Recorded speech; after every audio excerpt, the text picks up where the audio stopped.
मैं PC Pandey, Tagore children academy Surajgarh. आपको ज्ञात होगा कि टैगोर चिल्ड्रन एकेडमी के द्वारा कॉन्टिन्यू ऑनलाइन क्लासेस जारी की जा रही हैं, जिसमें हमारे कुशल एवं अनुभवी शिक्षकों द्वारा शिक्षण कार्य किया जा रहा है। आप हमारे वीडियोज को नियमित रूप से देखें, इसे लाइक, शेयर और सब्सक्राइब करें। लास्ट वीडियो में आपको बताए थे विद्युत ऊर्जा एवं विद्युत शक्ति के बारे में। आज हम आपको विद्युत धारा से रिलेटेड कुछ न्यूमेरिकल बताएंगे।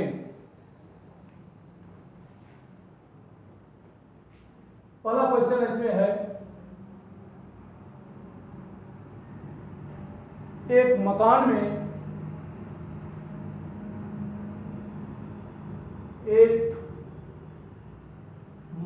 में 100 वाट के 4 बल्ब प्रतिदिन 4 घंटे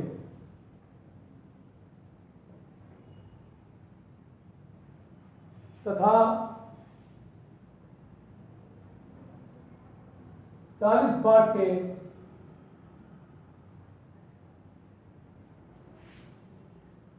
4 बल्ब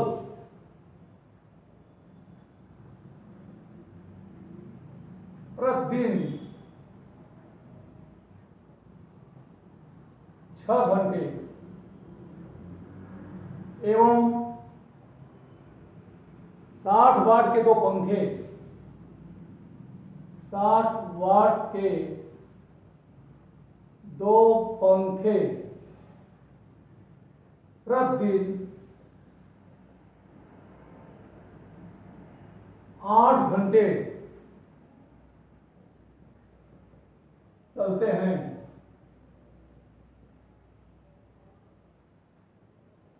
तीस दिन के माह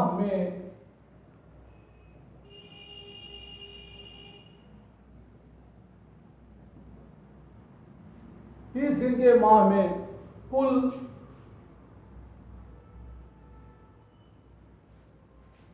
विद्युत ऊर्जा के खर्च की गणना कीजिए। कुल विद्युत ऊर्जा के खर्च की गणना कीजिए।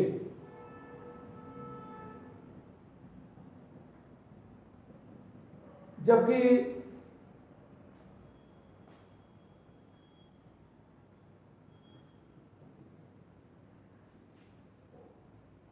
प्रति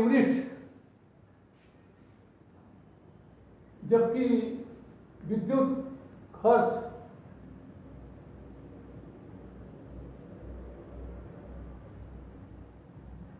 5 रुपए प्रति यूनिट की दर से हो, प्रति यूनिट के दर से हो। इस प्रश्न में दिया है, एक मकान में 100 वाट के 4 बल्ब जो प्रतिदिन 4 घंटे काम में लिए जाते हैं। इसी प्रकार 40 वाट के 4 बल्ब जो प्रतिदिन 6 घंटे काम लिए जाते हैं और 60 वाट के 2 पंखे प्रतिदिन 8 घंटे चलते हैं। इस तरह 30 दिन के महीने में कुल विद्युत खर्च कितना होगा और विद्युत खर्च की गणना 5 रुपए प्रति यूनिट की दर से करनी है।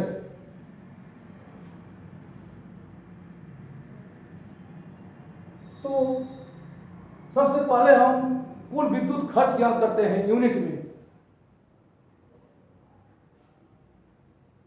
तो 100 वाट के 4 बल्ब द्वारा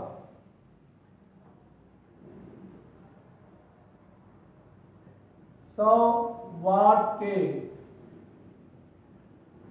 4 बल्बों द्वारा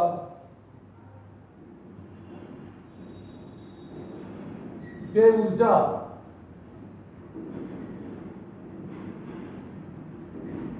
ये हो जाएगा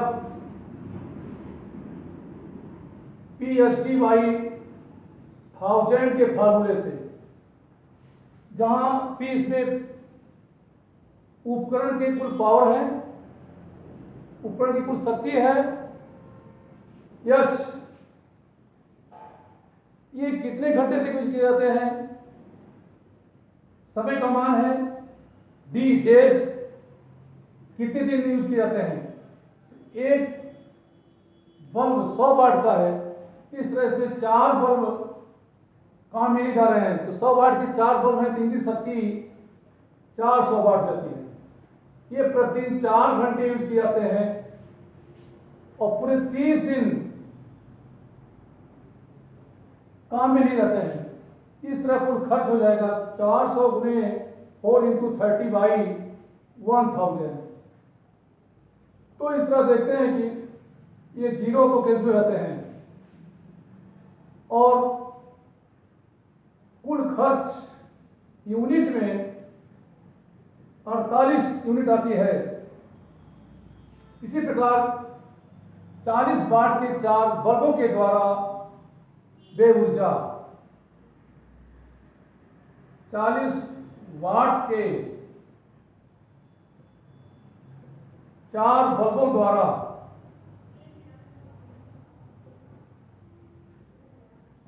वे ऊर्जा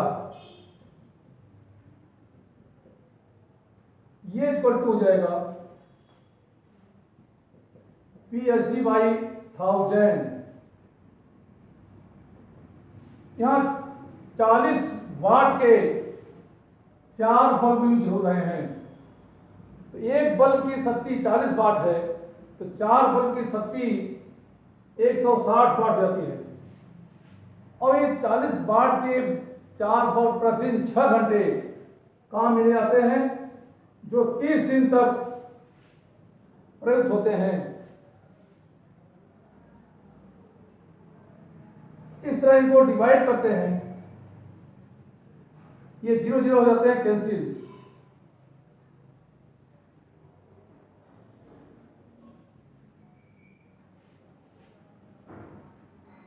ये इक्वल टू आ जाता है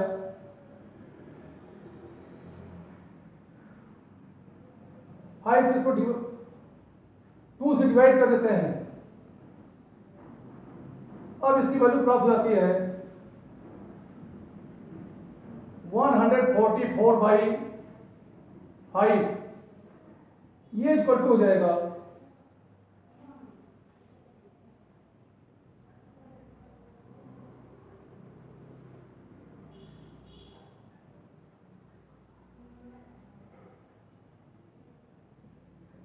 इस तरह 40 वाट के 4 बल्बों के द्वारा कुल वे ऊर्जा का मान 28.8 यूनिट होता है। इसी प्रकार 60 वाट के 2 पंखे प्रतिदिन 8 घंटे काम ले जाते हैं, तो 60 वाट के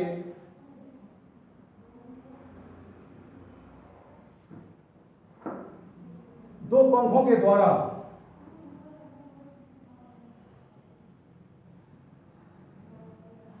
वे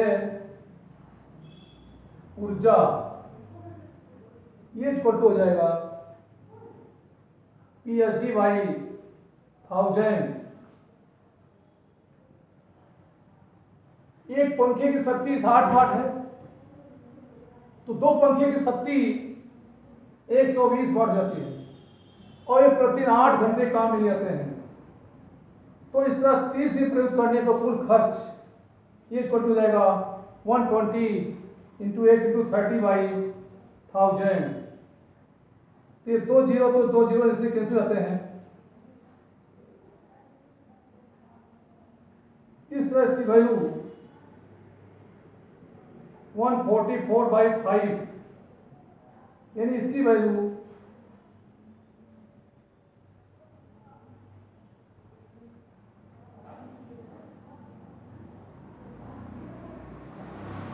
28.1 यूनिट प्राप्त होती है। इस तरह पूरे एक महीने में 30 दिन में कुल विद्युत खर्च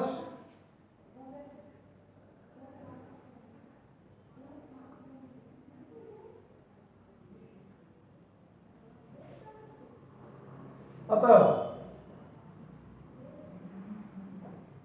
कुल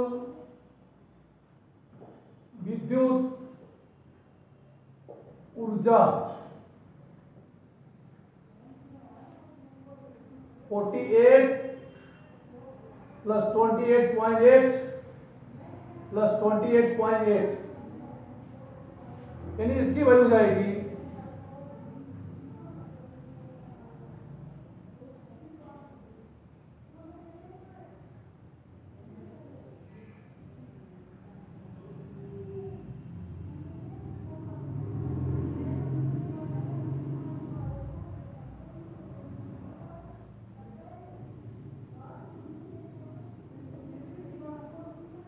105.6 इस तरह कुल विद्युत खर्च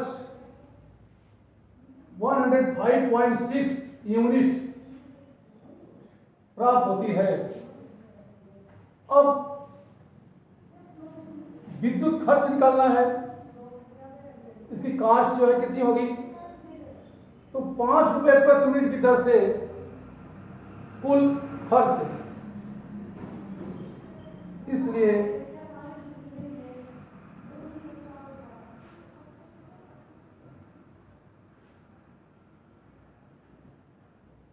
5 यूनिट की दर से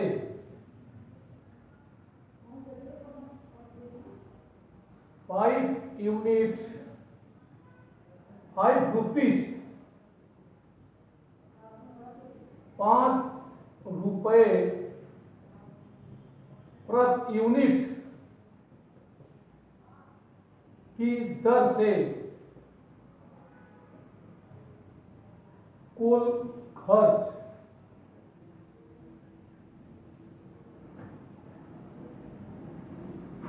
105.6 into 5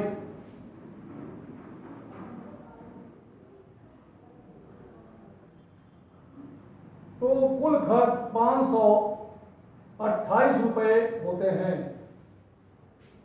इसी प्रकार एक दूसरा क्वेश्चन है, क्वेश्चन नंबर 2।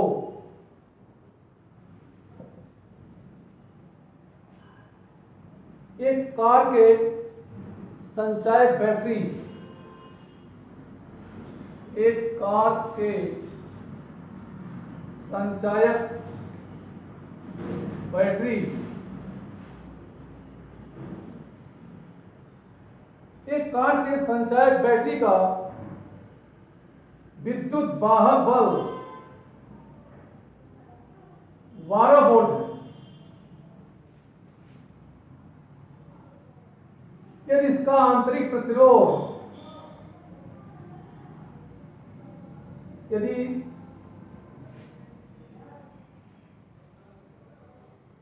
इसके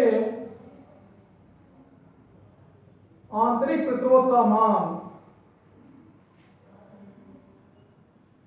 आंतरिक प्रतिरोध का मान 0.4 ओम हो, तो बैटरी से ली जाने वाली अधिकतम धारा की गणना कीजिए। तो बैटरी से ली जाने वाली अधिकतम धारा की गणना कीजिए। अधिकतम धारा की गणना कीजिए।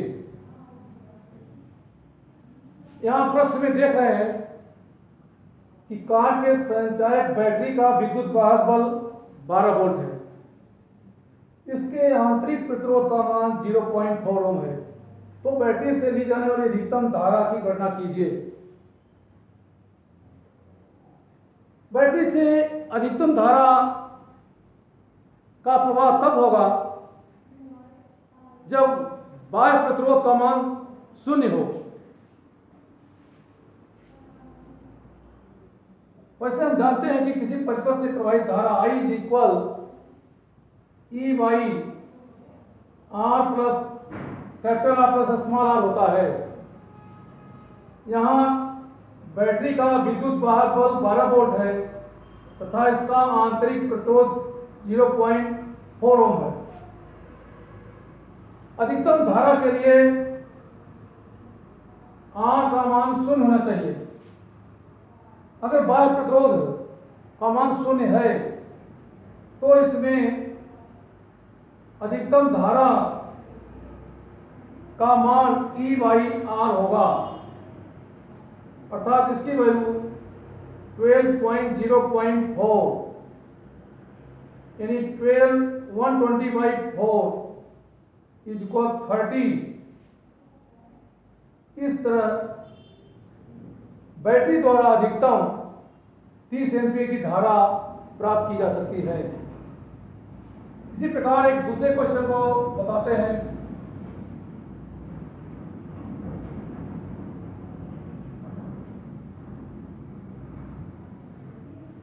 एक कुंडली का प्रतिरोध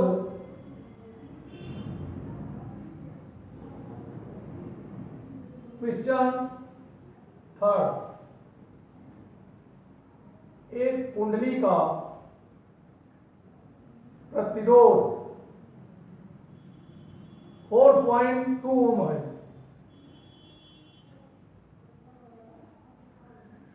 एक कुंडली का प्रतिरोध 4.2 ओम है। यदि इसमें 2 एम्पीयर की विद्युत धारा 2 एम्पीयर की विद्युत धारा 10 मिनट तक प्रवाहित किया जाए, 10 मिनट तक प्रवाहित किया जाए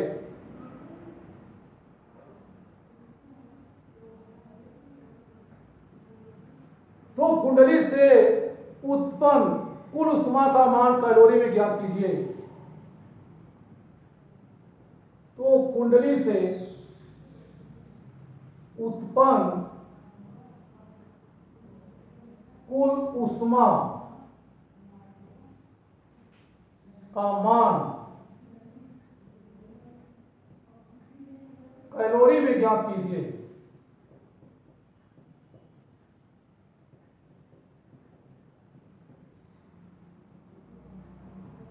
यहां इसके ऊष्मायान्त्रिक तुल्यांक का मान 4.2 जूल पर कैलोरी है।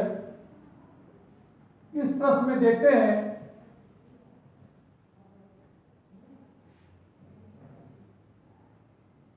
कुंडली का प्रतिरोध, क्योंकि कुंडली का प्रतिरोध 4.2 ओम है तथा इसमें प्रवाहित धारा 2 एम्पीयर है और धारा 2 मिनट तक प्रवाहित होती है, यानी 2 × 60 यानी प्रवाहित धारा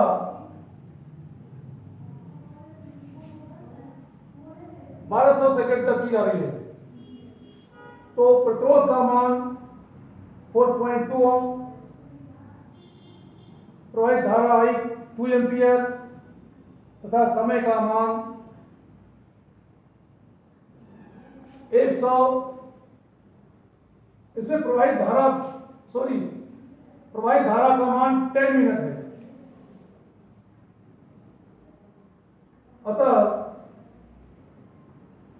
इसको सेकेंड में परिवर्तित करते हैं तो 10 मिनट की वैल्यू ये 600 सेकेंड हो जाती है। अब इसमें उत्पन्न ऊष्मा जूल के नियम से ज्ञात करते हैं तो उत्पन्न ऊष्मा H = I²RT होती है।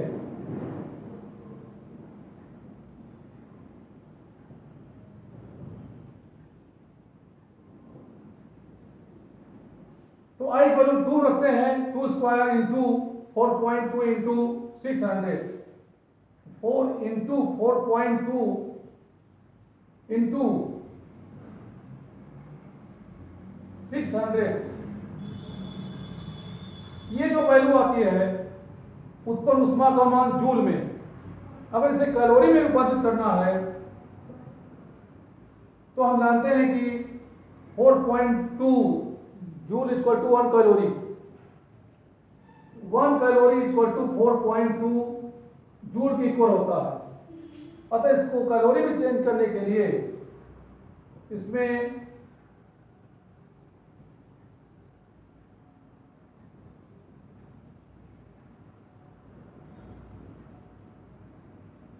4.2 से डिवाइड कर देते हैं। तो 4.2 से कैंसिल होता है और इस तरह उत्पन्न उष्मा की वैल्यू 2400 कैलोरी प्राप्त होता है। तो इस कुंडली से कुल उत्पन्न उष्मा का मान 2400 कैलोरी होगी। इसी तरह से एक दूसरे प्रश्न को बताते हैं।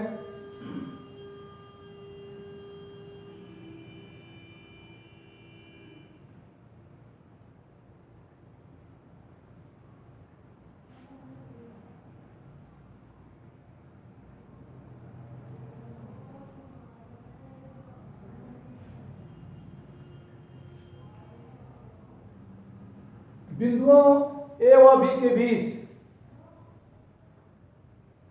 अनंत श्रेणी तक जुड़े प्रतिरोधों के तुल्य प्रतिरोध की गणना कीजिए। बिंदुओं ए व बी के बीच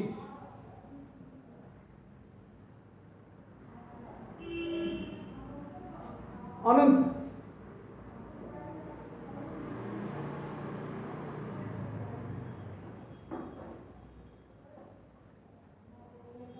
श्रेणी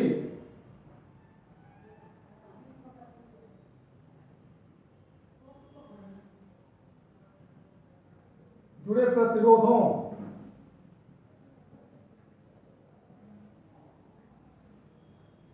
के तुल्य प्रतिरोध की गणना कीजिए।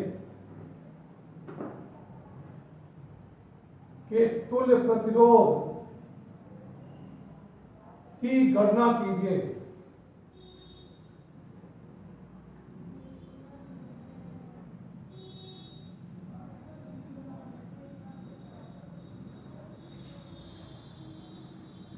ए व बी के बीच हमें तुल्य प्रतिरोध गणना करनी है जिसमें प्रतिरोध अनंत श्रेणी में जुड़े हुए हैं।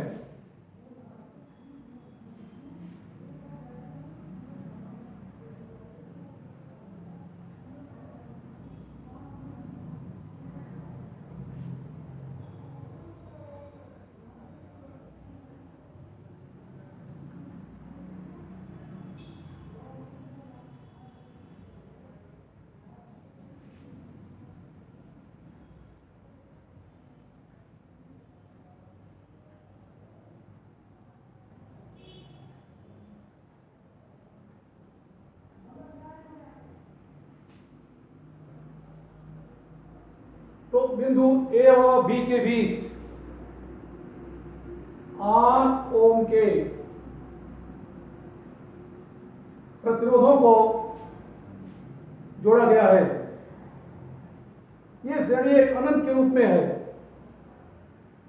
इस तरह के प्रश्न लेटर फॉर्म के क्वेश्चन कहलाते हैं। यहां बिंदु सी व डी को अपनी स्वेच्छा के हिसाब से मान लेते हैं। इस तरह के प्रश्नों में तुल्य प्रतिरोध ज्ञात करने के लिए यह मानते हैं कि बिंदु ए और बी के बीच जुड़े प्रतिरोधों का तुल्य प्रतिरोध कैपिटल आर है। माना ए व बी के बीच जुड़े प्रतिरोधों के बीच जुड़े प्रतिरोधों का तुल्य प्रतिरोध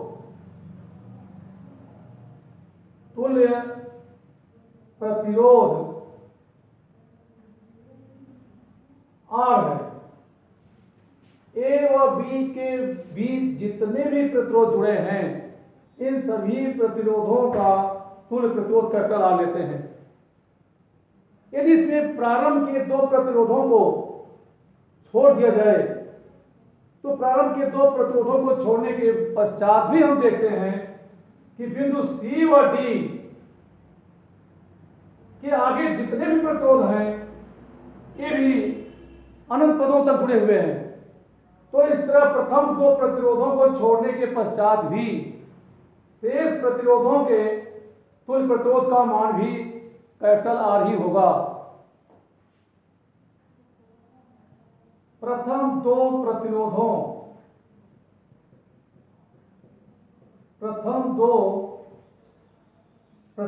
को छोड़ने के पश्चात भी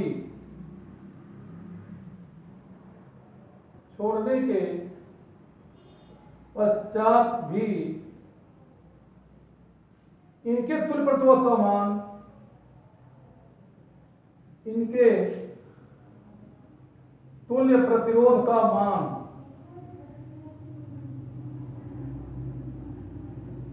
भी R होगा। अगर प्रारंभ के दो प्रतिरोध छोड़ देते हैं, तब भी हम देखते हैं कि यह श्रेणी अनंत पदों के रूप में बनती है। यानी इसमें ऊपर नीचे इस तरह जो प्रतिरोध जुड़े हुए हैं, ये अनंत पदों तक होते हैं। तो प्रथम दो प्रतिरोध के छोड़ने के पश्चात भी इन सभी प्रतिरोधों का तुल्य प्रतिरोध भी कैपिटल R ही होता है। तो दो को छोड़ने के पश्चात शेष प्रतिरोधों का जो मान है वो भी कैपिटल R होगा। तो इसका एक नया प्रारूप प्राप्त होता है। इस तरह से निम्न रूप से व्यक्त कर सकते हैं।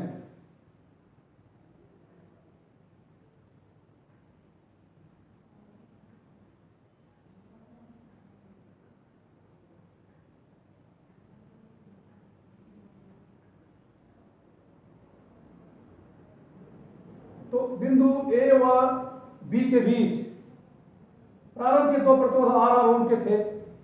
दो को छोड़ने के बाद इन सब का तुल्य प्रतिरोध भी कैपिटल R के ही तुल्य हो गया। अब हमें देखते हैं कि ये जो दोनों प्रतिरोध हैं, स्मॉल r और कैपिटल R, ये समांतर क्रम में संयोजित होंगे। अतः इनको समांतर क्रम में संयोजित करने पर स्मॉल r व कैपिटल R मान के प्रतिरोधों को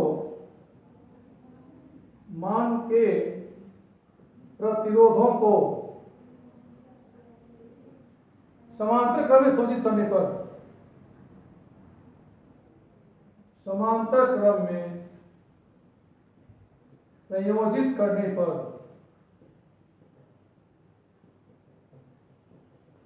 अगर इन दोनों प्रतिरोधों को समांतर क्रम में संयोजित करते हैं, तो इनके तुल्य प्रतिरोध का मान निम्न प्रकार से प्राप्त करते हैं। 1/r dash is equal 1/r plus 1 capital R। इस तरह 1/r dash is equal R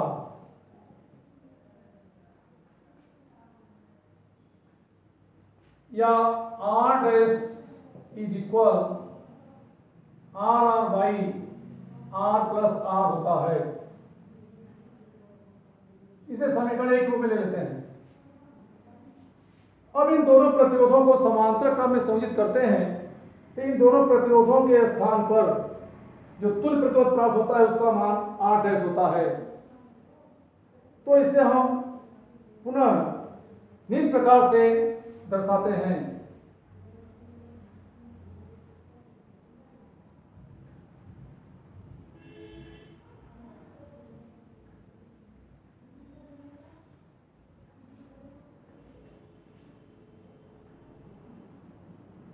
ए व बी के बीच इस प्रतिरोध का मान स्मॉल r और इन दोनों प्रतिरोधों के स्थान पर r डैश होता है।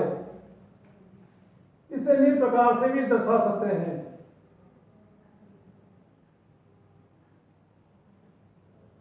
तो इस तरह बिंदु ए और बी के बीच जुड़े प्रतिरोध, ए व बी के बीच जुड़े प्रतिरोध ये श्रेणी क्रम में हो जाते हैं। अब ए और बी के बीच जुड़े प्रतिरोधों का कुल प्रतिरोध मैंने कैपिटल R मान रखा है, इसलिए बिंदु ए व बी के बीच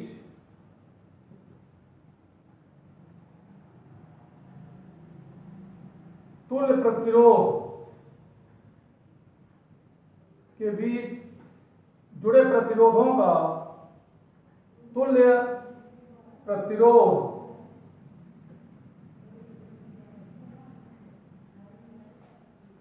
R is equal R plus R dash होगा, क्योंकि बिंदु A और B के बीच जितने भी प्रतिरोध जुड़े हैं इनके तुल्य प्रतिरोध का मान कैपिटल R लिए हैं, तो R is equal to R plus R dash होता है। R is equal to R plus, अब समीकरण 1 से R डैश को मान रखते हैं, R by capital R plus small r, या इसे हम निम्न प्रकार से व्यक्त करते हैं, R is equal R into R plus R by R plus R। इसका इसमें क्रॉस मल्टीपल करते हैं। अब कैपिटल R प्लस R का इस तरफ मल्टीप्लाई करेंगे, R into R plus R is equal R into R plus R होता है, या R square plus R is equal R plus R square plus R प्राप्त होता है। अब हम देखते हैं कि ये वैल्यू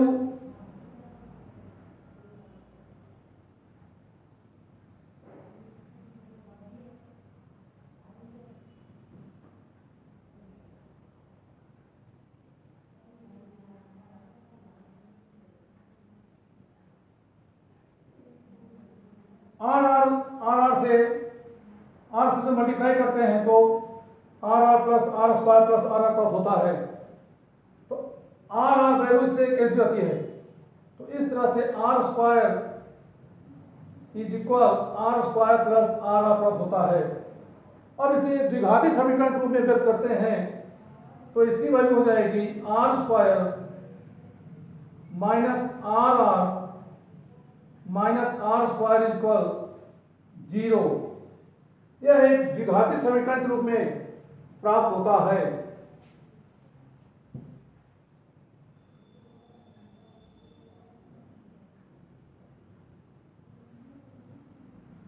तो समीकरण R square minus R plus R square equal to 0 यह एक द्विघाती समीकरण के रूप में है। इसे a square plus bx plus c equal to 0 के फॉर्म में दर्शाया जा सकता है। श्रृंखलाचार के अनुसार हम जानते हैं कि द्विघाती समीकरण में यहां x के दो मूल प्राप्त होंगे।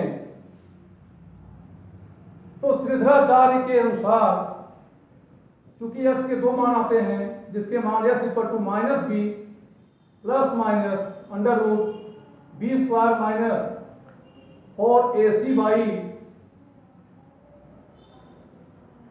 2a होता है।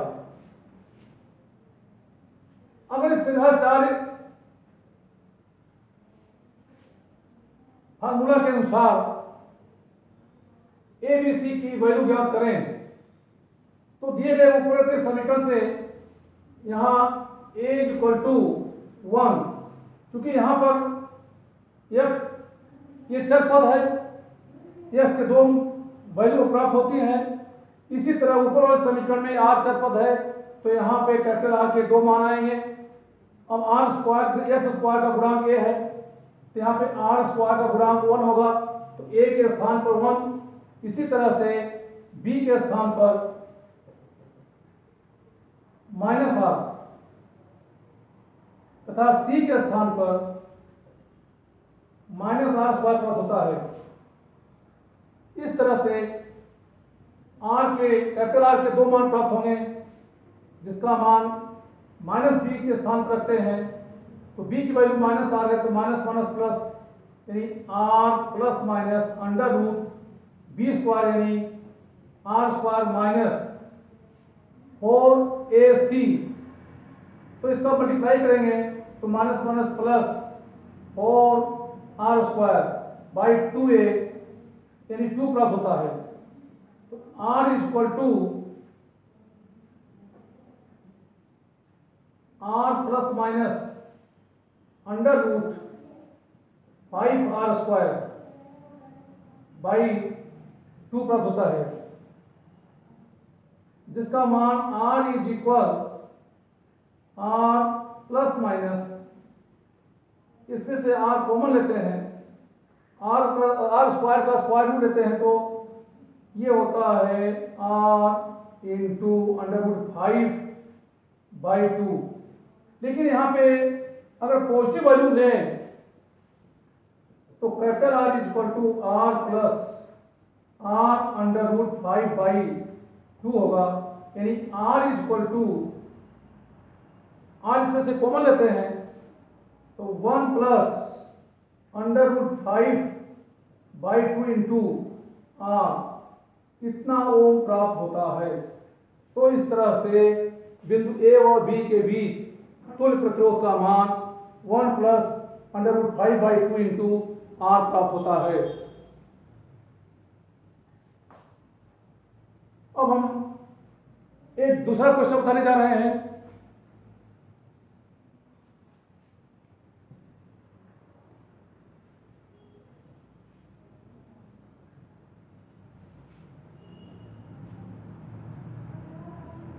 एक छोटा सा न्यूमेरिकल है जो अक्सर कंपटीशन में पूछे जाते हैं।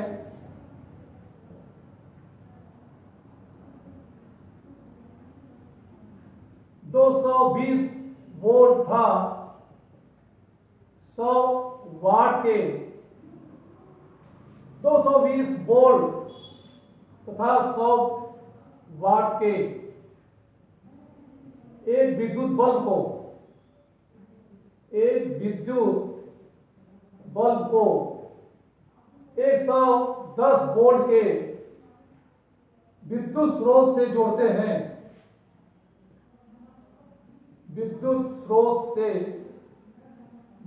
हैं।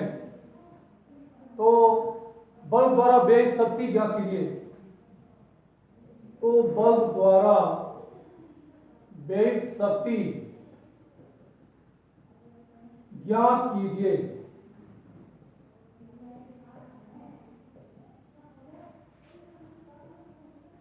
यहां देख रहे हैं कि बल्ब की शक्ति 100 वाट है तथा 220 वोल्ट पर कार्य करता है। तो सबसे पहले हम इसके प्रतिरोध को मान ज्ञात करते हैं। इसलिए बल्ब का प्रतिरोध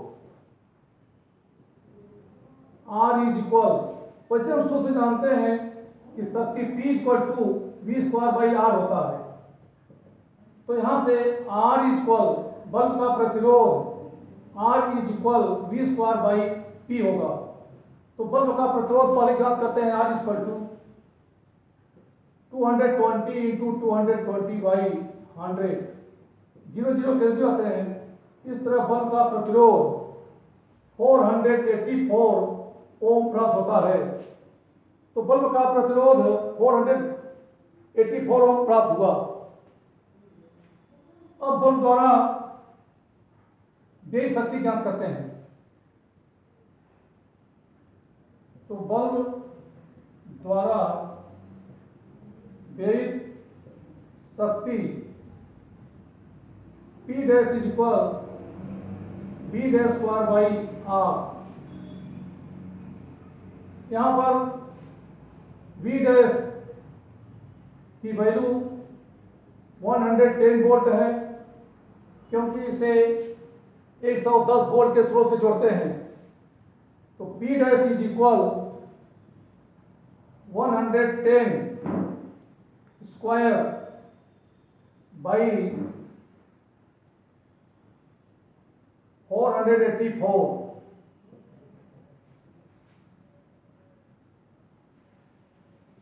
तो 110 इंटू 110 बाई 484। अब इसे हम कैंसिल कर देते हैं, इसकी वैल्यू प्राप्त हो जाती है 11 से इसे कैंसिल कर दें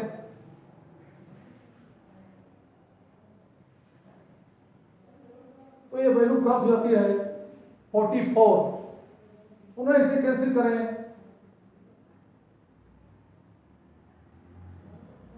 तो इस तरह देखते हैं कि P डैश की वैल्यू 100/4 यानी 25 वाट होती है।